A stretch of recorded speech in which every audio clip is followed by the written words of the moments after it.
Salut, c'est Cédric, Golf Up Grimaud. Aujourd'hui, j'ai décidé de vous parler d'une pièce fondamentale, essentielle de votre jeu de golf. Bien entendu, je vais vous parler du grip. Alors, juste avant de rentrer dans les détails, je tiens juste à préciser pour un public moins initié, non initié, que le grip, ça désigne deux choses. La première, c'est la partie caoutchoutée sur laquelle vous allez poser vos mains. La seconde, c'est la position même de vos mains sur le club. Alors, pour faire un petit rappel sur ce que sont les fonctions du grip, d'abord, ces mains vous permettent de tenir le club. Elles vous permettent également d'orienter votre face de club, puis de créer de la vitesse par la mobilité qu'elles vont engendrer. Pour cela, je vous propose un exercice très simple à mettre en place. Vous avez besoin d'un saut de practice muni d'une anse que vous allez positionner à votre gauche pour placer dans un premier temps la main gauche. Vous prenez la anse du saut en présentant bien les doigts de la main gauche. Vous répétez l'exercice à droite pour situer correctement la main droite. Puis, en maintenant le saut devant vous, vous venez appliquer la main gauche. Voilà désormais avec les deux mains positionnées sur la anse. Les 8 doigts qui sont sous la anse sont en contact les uns les autres. Il vous suffit ensuite de refermer la main gauche, puis la main droite, en veillant à ce que les 8 doigts de dessous soient bien connectés, contactés, puis que le pouce de la main gauche soit bien à l'intérieur de la paume de la main droite.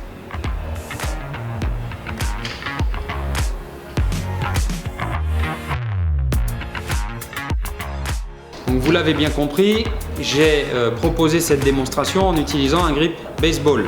Par définition, la main droite est bien située sous la main gauche, sans croisement, sans superposition des 8 doigts qui se trouvent sous le grip. Vous savez également qu'il en existe deux supplémentaires. L'interlocking, vous venez croiser les doigts, comme ceci, puis l'overlapping. Au lieu de croiser, vous superposez. Alors, ça ne veut pas dire qu'il y en a un qui est meilleur que les autres, sauf que vous pouvez être plus à l'aise avec l'un, l'autre, en fonction de votre morphologie, la force que vous avez dans les mains, la longueur de vos doigts, et puis du confort que ça va engendrer également.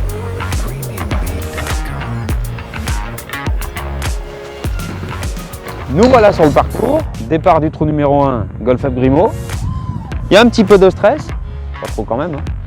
Et c'est dans ce contexte-là qu'on a tendance à oublier ses fondamentaux. Pour cela, vous avez juste à répéter L'exercice que vous venez de faire en practice. Le sac est installé en face de vous. Vous disposez le club à l'identique, pointe en l'air. Puis vous saisissez le club avec la main gauche et la main droite. Le grip est bon. La face de club est alignée. Je suis relâché parce que la prise est bonne.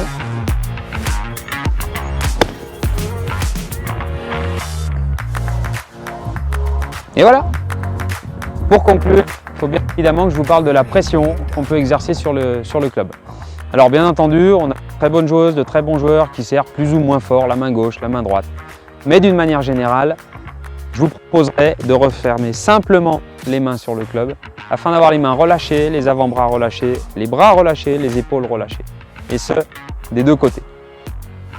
Si jamais, dans le déroulement de votre jeu, vous constatez qu'il y a une dégradation au niveau du contact, une dégradation au niveau de la direction, la première chose que vous devez vérifier, c'est la qualité de votre prise, en reprenant l'exercice que je vous ai proposé dans cette séquence. Voilà, cette séance est désormais terminée. Merci de l'avoir suivi. La prochaine fois, nous aborderons le sujet également fondamental de la posture.